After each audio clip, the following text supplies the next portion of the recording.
Lopez. Merci.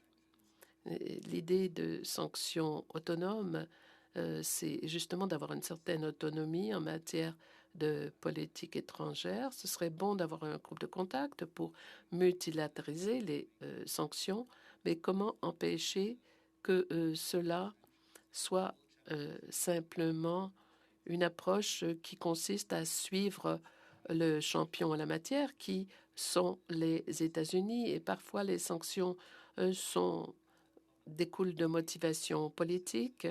Donc, comment maintenir l'indépendance du Canada et aussi maintenir les choix de la part du Canada et aussi agir avec fierté en la matière.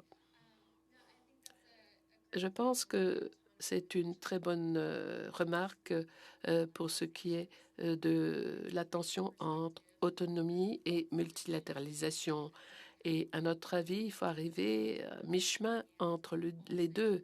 Nous ne voudrions pas que toutes les sanctions soient multilatéralisées parce que à ce moment-là, on pourrait ne retenir que les cas sur lesquels tous s'entendent et laisser de côté les cas pour lesquels il n'y a pas de consensus. Mais si les sanctions sont toutes autonomes, l'impact sera beaucoup moins grand et ne sera pas possible d'avoir des sanctions au-delà des frontières du Canada.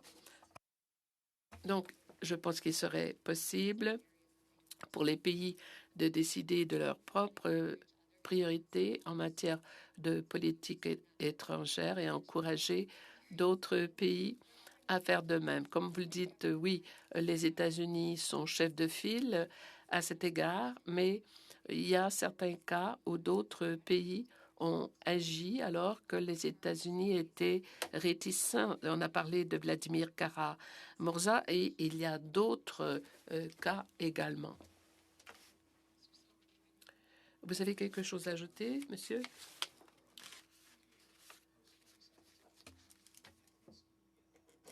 Il y a eu plus de 400 sanctions et 79% de ces sanctions sont autonomes, séparées de celles des États-Unis.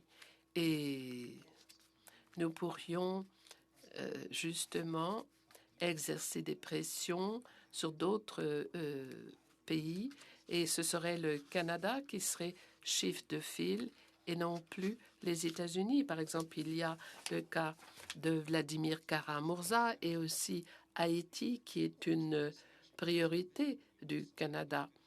Donc, en ayant un groupe responsable, cela permettrait au Canada d'avoir une influence beaucoup plus grande.